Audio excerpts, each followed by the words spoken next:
Trainee doctor అత్యాచారంపై supreme court సుమోటోగా కేసును స్వీకరించింది. రేపు విచారణ స్టార్ట్ అవుతుంది. దేశమంతా అట్టుడుగుతోంది సార్. చాలామంది వైద్యులు రోడ్డెక్కారు. వైద్యులతో పాటు పార్టీలకు అతీతంగా చాలామంది నాయకులు ఈ ఘటనను ఖండిస్తూ ఉన్నారు. సమాజం అంతా ఖండిస్తోంది. అన్ని పార్టీల ముఖ్య నేతలు కూడా స్పందిస్తూ ఉన్నారు. కానీ ప్రధాని మోదీ మాత్రం ఇప్పటి వరకు స్పందించలేదు సార్. ఈ టైంకి అయితే స్పందించలేదు. ఎందుకు అంటే ఒక ప్రధాని హోదాలో ఉన్నారు. ఇండిపెండెన్స్ డే స్పీచ్లో కూడా చూసాం మనం. విమెన్ గురించి చాలా మాట్లాడారు, వాళ్ళ సేఫ్టీ గురించి కూడా. ఎందుకు స్పందించట్లేదు? ఇండిపెండెన్స్ డే స్పీచ్లో పరోక్షంగా ఈ ఇన్సిడెంట్నే మాట్లాడినట్టే.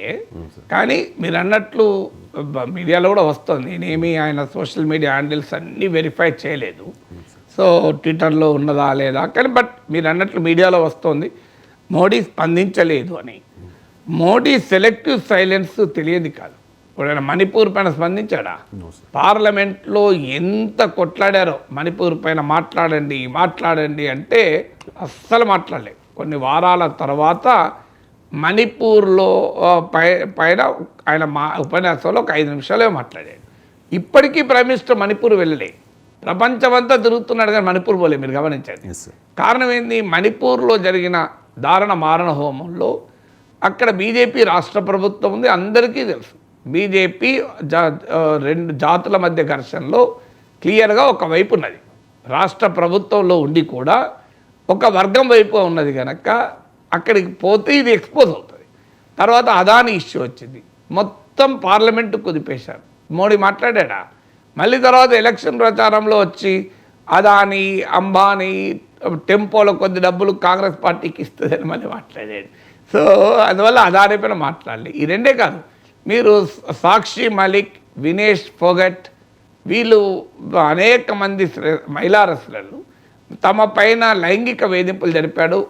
Wrestling federation of India Brij Bhushan Sharan Singh, ఆయన బీజేపీ సీనియర్ ఎంపీ అని రోజు నెలల తరబడి పోరాడాడు. ఒక్కరోజన్నా వాళ్ళ గురించి ట్వీట్ చేసేలా మాట్లాడా?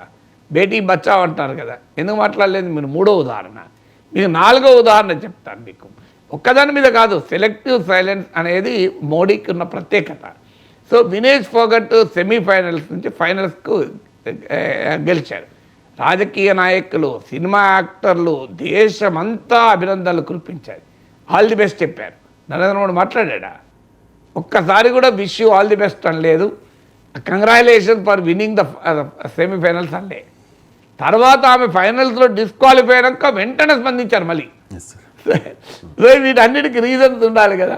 కానీ మరి నిజంగా కూడా ఆశ్చర్యమే. వెస్ట్ బెంగాల్లో మమతా బెనర్జీ ప్రభుత్వం ఉంది, ఏం బీజేపీ ప్రభుత్వం లేదు. పోనీ బీజేపీ ప్రభుత్వం ఉంది ఇప్పుడు మణిపూర్ లాగా. సో దానిపైన స్పందిస్తే తన పార్టీకి నష్టం జరుగుతుంది అని అనుకుందామా అంటే ఆడ మమతా బెనర్జీ ప్రభుత్వం ఉంది. సో మరి మమతా బెనర్జీ ప్రభుత్వం ఉన్నప్పుడు బీజేపీ అక్కడ మమతా బెనర్జీ ప్రభుత్వం పైన పోరాడుతుంది కూడా. సో ఈ ఇష్యూ పైన BJP is opposing Mamata Banerjee government. CPM BJP 2 oppose చేస్తున్నాయి. మరి ఇక అభ్యంతరం ఏంటి?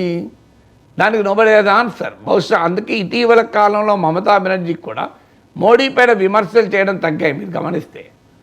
సో ఈవెన్ ఇండియా కూటమిలతో కూడా ఆమె పూర్తి స్థాయిలో కలిసి ఉండడం లేదు.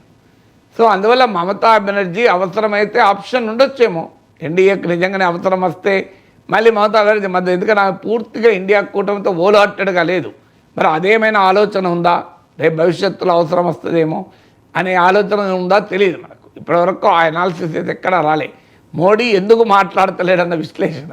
బట్ డెఫినెట్గా మోడీ మాట్లాడకపోవడమే ఆశ్చర్యం. ఎందుకంటే ఓకే, ఇండిపెండెంట్ డే స్పీచ్లో కూడా మీరు ఎక్కడ చదివినా నేను ఇండైరెక్ట్ రెఫరెన్స్ అని ఉంది.